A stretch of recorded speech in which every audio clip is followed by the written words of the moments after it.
everybody, and welcome to today's episode of History as It Happens. I'm your host, Paige Blackdeer, and I'm here today with, introduce yourselves. Oh, Dr. Shelly Severson.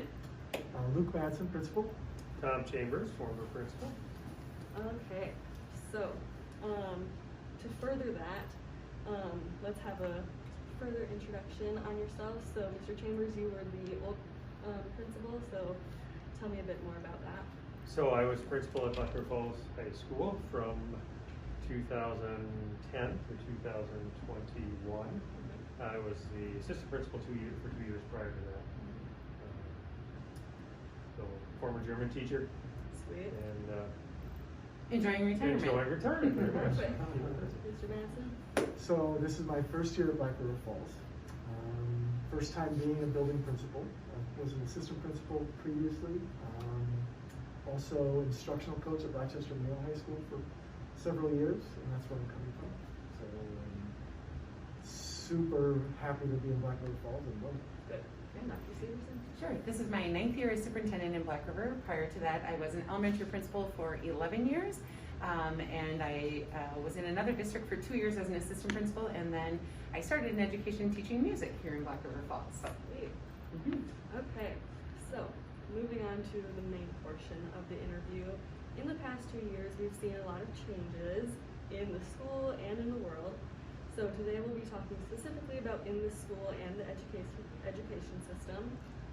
I know that in the high school we've had a lot of changes, different principals and other things like that. With COVID and also politics these days, there are some tensions and opinions and stuff. And so the first question of the day is, how have those things affected our district? So COVID, politics, stuff like that. One more thing. So we'll start with politics. So I have a little story. This year we had a football game, and it was like USA themed, and that's fine, obviously. But it turned into a kind of funky thing. There was a lot of expression of personal political beliefs, which everyone's free to do, but it kind of made it an uncomfortable thing, and I think that's been a theme within the school. I love the school, but there have been some interesting things. So have you guys noticed anything like that? Absolutely. If I may go first, I will just say that when you asked first what was different in our world and in our school, I would start by saying that I think our school is an exact microcosm of society in general. So the challenges that we're seeing in the world, in the nation, and in our community are 100% reflected here. And the more that the political, and you mentioned politics first and then COVID, and I would say that I don't think you can even separate the two anymore. That so much of the health pandemic has been drawn along political lines that it's impossible to separate, and I think that that fact has just exacerbated all of it. And I fully recognize that there's been some uncomfortable situations at school. There have been some very uncomfortable situations in my world, some very uncomfortable situations for just people in our community and in our schools, for sure. I don't think there's anyone that's been untouched by all of that. So I couldn't separate the two, but I would say that people's First Amendment rights have never been more asserted and prevalent, perhaps, as they are right now. And while I'm a defender of the Constitution and think that's great, my disappointment is that there's been a lack of civility and respectful conversation around that at the same time. So more assertion of First Amendment rights and a decline of just being a good human has really created this position that we're in right now. Very true.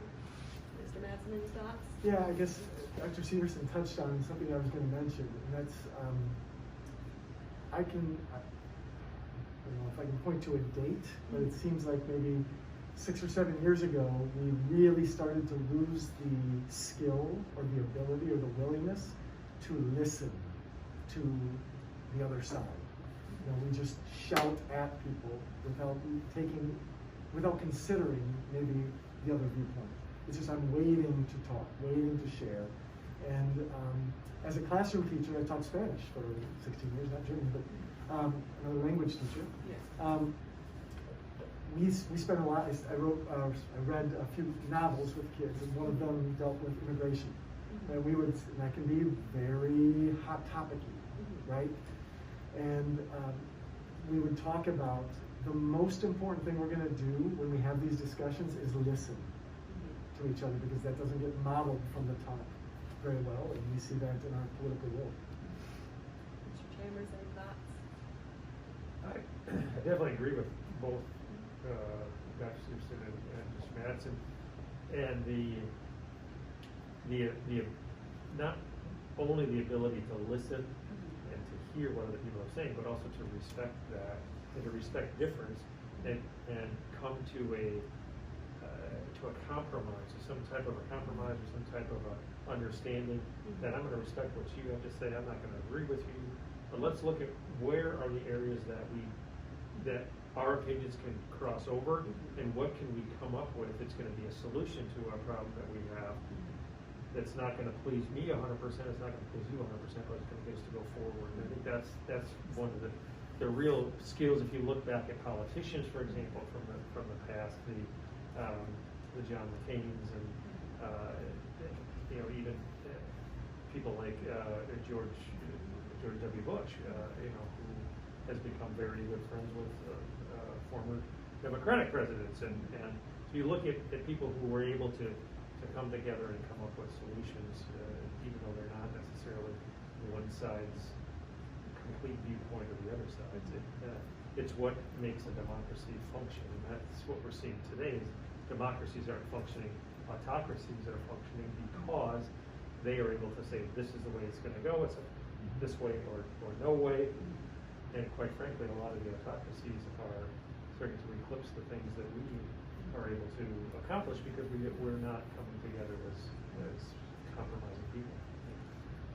Touching on that compromise, I have a short story. I was on a committee for the school board to propose a new health curriculum, and I don't know when that's happening, but I was on the little committee, and we were originally just going to have one meeting, but there was some arguing going on, and we didn't fully accomplish what we needed to accomplish that first one.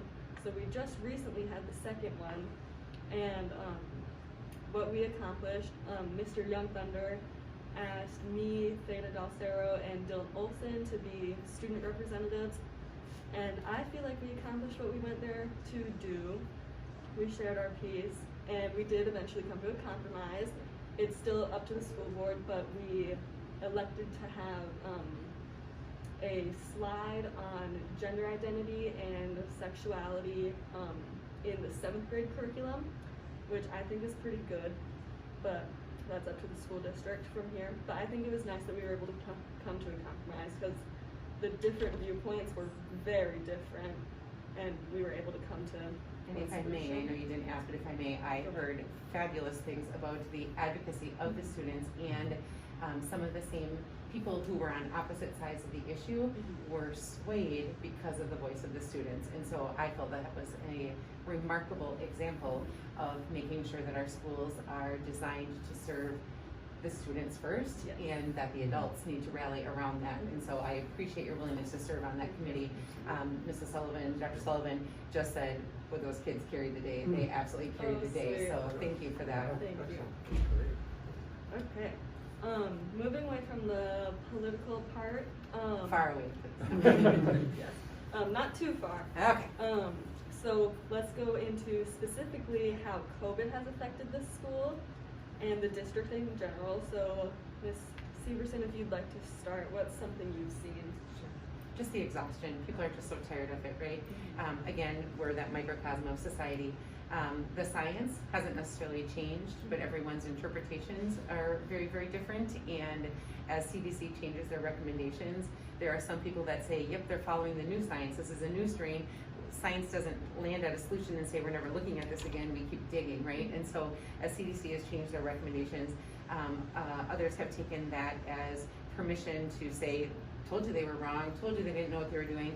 And so it has just become such a hotbed issue. And I've never felt more challenge at trying to create school buildings that everyone feels they belong and they can be a part of it, because those we said we weren't going to be political, but again, I go back to we can't separate the two, that we've had to draw so many lines because of COVID, and so many kids that we've had to say, sorry, you can't come for, first it was 14 days, and it was 10 days, and it was 5 days, and so I get that feels like a mixed message, right? I want you here and I want you to feel great about being here, but not now because, you know, so COVID has just been exhausting for everybody, for parents, for students, and for staff. I can't tell you how appreciative I am and how incredibly proud of the staff I am that they just keep coming back and doing the best that they can, knowing that there's so much anger around the topic, and they just keep trying to, kids in front of me, I can do great things. It's when the outside stuff starts to infringe that it gets harder. Mr. Chambers, you were here when COVID first hit high school. So how was that for you, having to handle it right away? It was kind of a slap from left field. I mean, it came. I was thinking about this when you called and asked me to come and talk about this, but I can remember in March of 2020, we were in Wisconsin Dells at a conference for all the administrators, and I had been following things. I tend to keep track of things going on around the world in other countries, and so I had seen this, and I was following it particularly at that time in March. It was starting to hit Europe. It was starting to hit the East Coast a tiny bit.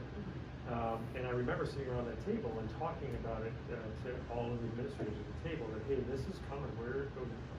I have no idea what's going to happen, but this doesn't look good. At the end of March, I was on vacation with my wife up in Minnesota, and got a call from Dr. Severson that said, we need to have a meeting. It was a Sunday morning, I believe. We need to have a meeting this afternoon. This is happening. And within 1 week, we had equipped the high school students with what they needed to learn from home. We certainly didn't understand or know at that point how, no one knew how long. I can remember the student, especially the juniors at that time, saying, thank goodness it's only 2 weeks and we'll be back for prom. And it wasn't the case. And so and that's kind of the way that the whole thing has happened, is it's been, okay, we hope it could only be 2 weeks, so we shut down for 2 weeks. So now it can't be 2 weeks. We hope we can get back before the end of the school year. And then by the end of April, it's clear, no, we're not going to be back in this school year. So hopefully we can have graduation at some point. Well, it's not going to be in June like we had hoped, and it just kept rolling that way. And so I think that uncertainty is another thing that just becomes so fatiguing and so overwhelming for people that, you know, when is this thing finally going to end?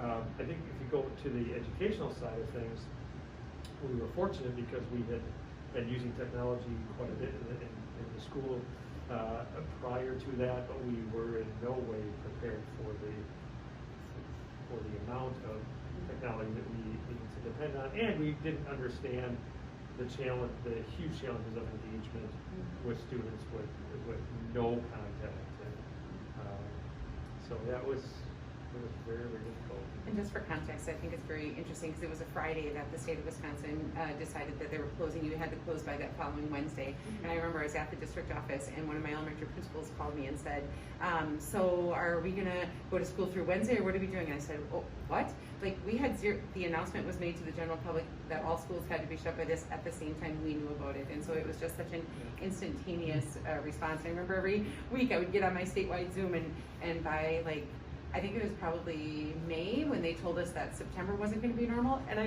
started to cry. I'm like, good Lord, we were trying to get through this year, now you're already telling me September is not going to be normal. So much out of control. You know, I persevered over a snow day. Now you're telling me I'm closed for 4 months and I don't get a voice in that? Like, it was a lot. I remember when it first happened, I was a sophomore chemistry, and I think I'm a pretty smart gal, but man, COVID happened right when we were getting into like the hardest part of that year. I think it was like stoichiometry, lots of conversion and numbers and stuff. And that was the first time that I had to do it online. And we had also just switched teachers because I think Miss Smith she transferred to a different school. So I had to switch teachers, and I hadn't had this person before, so I had to like get familiar with her and then also learn how to do chemistry. I figured it out, but it was so crazy. Yeah. And then Mr. Madsen, how was it coming in this year, COVID-wise? Well, I think I was just sitting here thinking about how important it is for us as educators to remember that we're still in a pandemic. You know, and so we still have so many students who have been out this year, where they get close contact and they're out for 2 weeks. And certainly we've modified those protocols, and so it's not quite as severe as it was. But we still have so many students who are missing instruction time here, and the impact that has, and just the mental kind of drain that this has had on all of us. Just to continue to remind teachers that we are not out of this yet. We have had so many of our students touched by deaths in our community that are related to COVID, and just the toll that takes. You know, so being aware and being human, but still having an expectation. You know, that we've got to find a way to navigate this as well as we can. It's been challenging. If I could take one of the positive things has been, I think that thinking about how we can leverage technology and provide opportunities for students, giving them what they need through our use of technology has been a really great thing. We've been able to modify schedules based on kids' personal needs because of the technology we have, because of the comfort level of our staff to utilize technology to teach online a little bit. I think that there are some positive there. From a student perspective, this might not be shared, like a shared opinion, but I feel like the district did a pretty good job, so compliments to you guys. I feel like you guys handled it pretty well. Like even when we did go online, I feel like we always had everything like set up, and we have come to a lot of compromises on like masks and like who does what and like the different times that you'll be out. So I just think you guys did a pretty good job. I appreciate that. I've had And a hard time. I would echo that. Being like, I wasn't here when you went through it. I was coming from a district, so imagine as a student or as administrators, you were not one-to-one, and our teachers didn't have a level of comfort with technology. So as the instructional coach at Mayo High School, I was one instructional coach for 112 teachers, and about half of them didn't seem to have any clue on how to utilize technology. And then we had students who didn't have technology, trying to navigate that. So yeah, you're right. I'm glad you mentioned that page. Obviously, this district did a wonderful job and is really mindful of how to do that well. And then on compromises again, I know that in this last summer there was a lot of discussion on if we wear masks in the building this year. So I believe that's your thing. I make recommendations to the board and the board votes. So I will tell you, like June, July, we're like, yes, it's looking more normal. Early August, suddenly people are starting to chirp in my ear, like, have you been watching the cases? And then it was like the week before school started, suddenly it was the Delta variant at that time, and cases like went through the roof in Jackson County. And so the guidance, so I never make those decisions in isolation. It's always admin team, and I check in with everybody. How are we all feeling? What are our recommendations? I make recommendations to the board, and in the end, the board votes. And so we try to make everything we've done, we've tried to look at Black River Falls, not what's happening in the nation, what are our local data, talking to Jackson County Public Health. I've probably talked more to the superintendents of Alma Center and Melrose Mindoro more since this started than I have in all my years before that, because we're all just trying to figure it out to the best of our ability, serve our students and families to the best of our ability, and trying to be reasonable, right? Like we want to be protective without being overzealous. So that will definitely be a discussion at the February 21st board meeting again. So we'll see where they land. Okay. Yeah. And then moving away from the COVID part, so despite some pushback, because everything can't always be in agreement, but I feel like we are moving into a more progressive era for education in general. Like we switched to standards-based, which is definitely away from the norm of grading.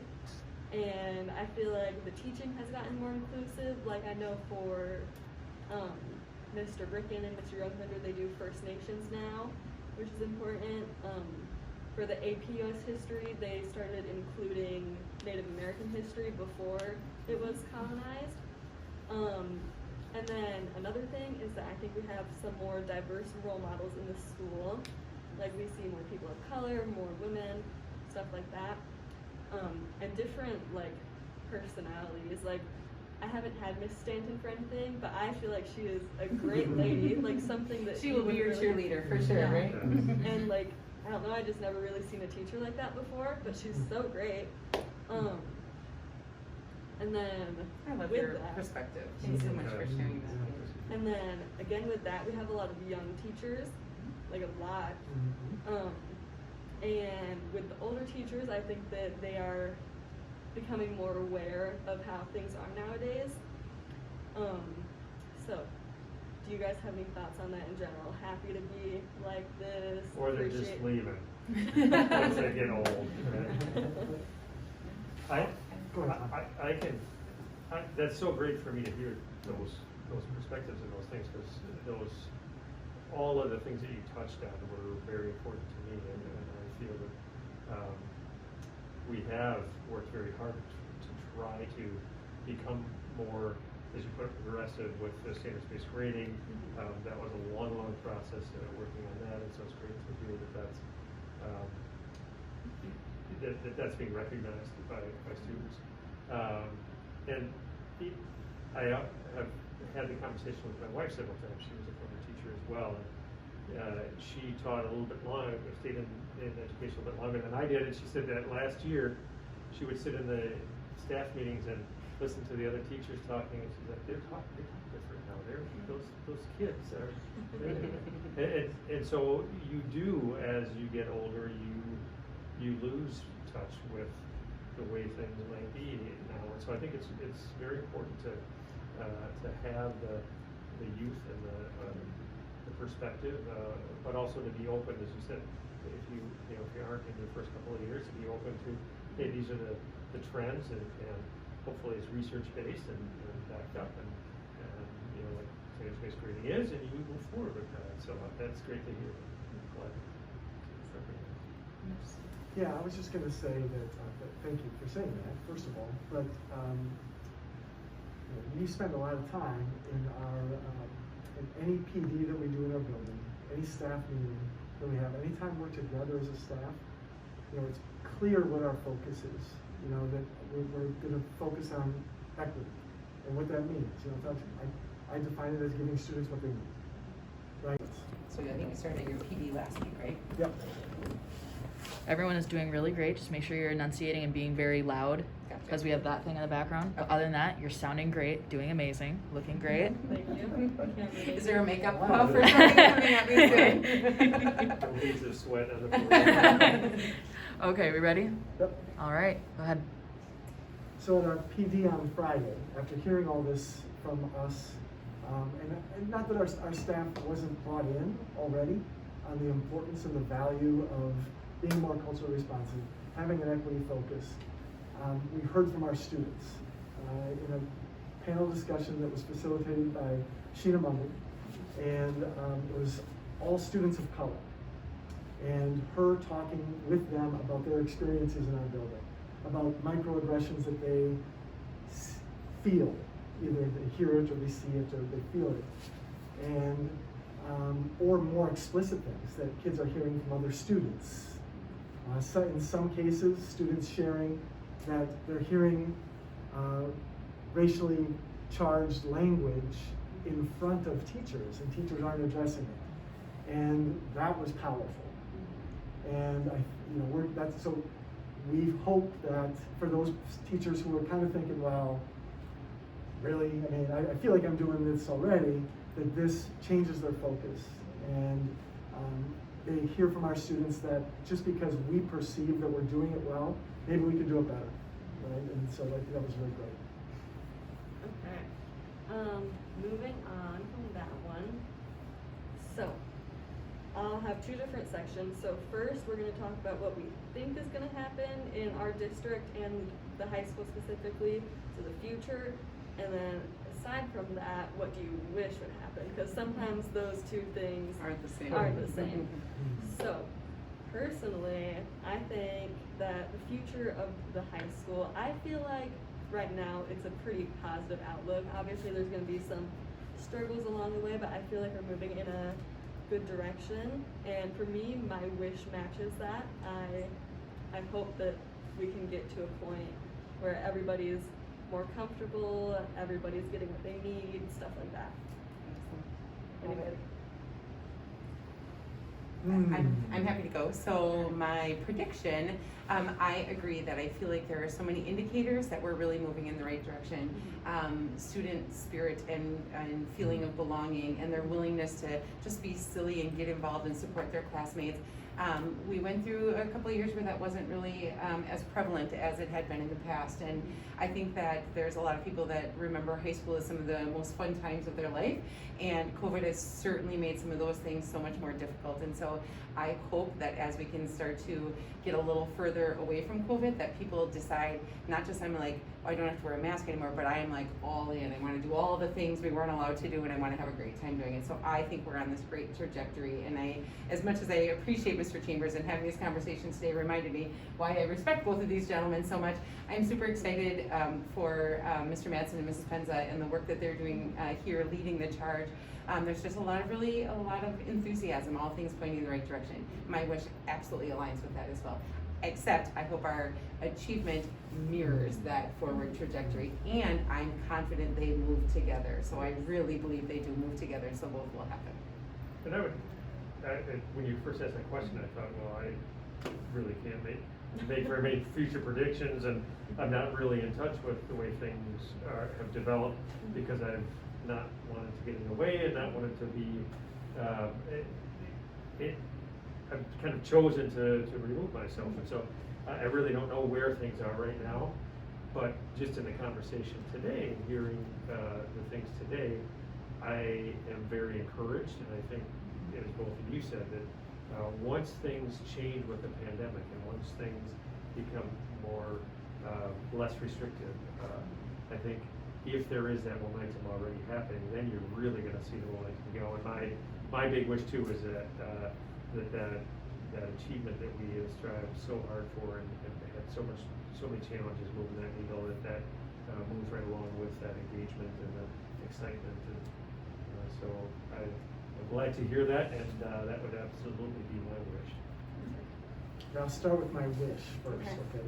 So my wish is that our practices instructionally, being more culturally responsive and more equitably focused, create more interest from all our students. They feel valued, and they feel like there's a reason for them to come to class and to strive to achieve. And I think we talk about what can we control in this building to help foster that, and those are the things we come to. Like, we know our attendance needs to get better. We know that our achievement needs to get better. And we think about what can we control. We can make this a welcoming place for everybody, a place where everybody feels welcome and safe and like they belong. And then in the classroom, we can make instruction matter to every student. The content needs to matter. Because listen, as much as I love Spanish, it's my job to make sure you love it too, because you might not come in loving it. So I need to know that as a classroom teacher, that I need to make it engaging to you. And so that's certainly a focus for us. I think that's going to take some time to get everybody, because you referenced, we have a lot of new teachers, right? And so there's a steep learning curve for those folks. And then we have some veteran teachers who are amazing, who also need to maybe flex a little bit and start thinking about standards-based education in a different way, because if you try to take traditional instruction and cram it into standards-based, it's going to be messy. It's going to be painful for students and for teachers. So I think it's going to take some time. I hope I'm wrong. All right. Okay. So, I've only recorded one episode so far, but starting a tradition of a little piece of advice to give to the future listeners, because the point of the project is for them to listen to it when it comes out, maybe in 10 years, 20 years, however long it's around. So from where we are now, this year, this time, in the context of everything that's happened in the past 2 years, do you guys have any advice that you'd like to share? I can go first. I think that in these times you just have to like keep trying, because there have been a lot of setbacks and like societal things and like worldly things that have happened, and not all of them are great, but I think that if you just like keep trying, try to stay motivated with whatever you can, whatever motivates you, and just keep trying. I feel like that's all there is to do. Mine isn't that far from there, but for adults, the students, everybody, take advantage of the opportunities before you. I feel like in our schools, in our community, in life, there are so many different opportunities that arise if you're open to looking for them. And I think that controlling your own mindset and looking for those good things, and then just don't let life happen to you. Make sure that you take advantage of those opportunities as they arise. Very good. I would say take a chance, dare to try something new, to try something different. Get out there and do things that you that force you to think differently, to look at things from a different perspective. For me, it's always been traveling or going to other places where people think differently, speak differently, act differently, and then you can look at yourself and ask yourself the question, why do I do things the way I do? It might be fine, but it's different. But how can I look at things from the perspective of another person that helps me then with all my interactions with other people? So dare to do things that push you to think about anything. We are like what I was gonna say is like, don't be afraid to question why you believe things that you believe. You know, like, do I believe that thing because it's like I've vetted it and I've thought about it and I really truly believe this? Or do I believe it only because somebody told me that? And maybe that's not really aligned with who I am as a person. Right? So I think that, and it's great to question, because it either is going to make you think like, oh, maybe I do believe something else, or it strengthens what you're already thinking. Right? So I think that that's a skill that I need to continue to foster for myself. And that one ties in really good with the subject of this interview, because I feel like in a way that is like the school's responsibility, as we are supposed to offer the information, leave people to ponder it, assist if they have questions. So Critical thinkers, right? Yes. Critical thinkers. that's what we want. They create the opportunities for them to look at things from so many different perspectives. Yeah. I think we've done a good job with that. So thank you guys for coming. I feel like this was good. Thank you for your participation. Thank you for the invite. Yes, thank you very much for Enjoyed it. Okay, well that is a wrap on today's episode. Thank you everybody for coming, and that is History as It Happens. You're golden. Perfect. Thanks.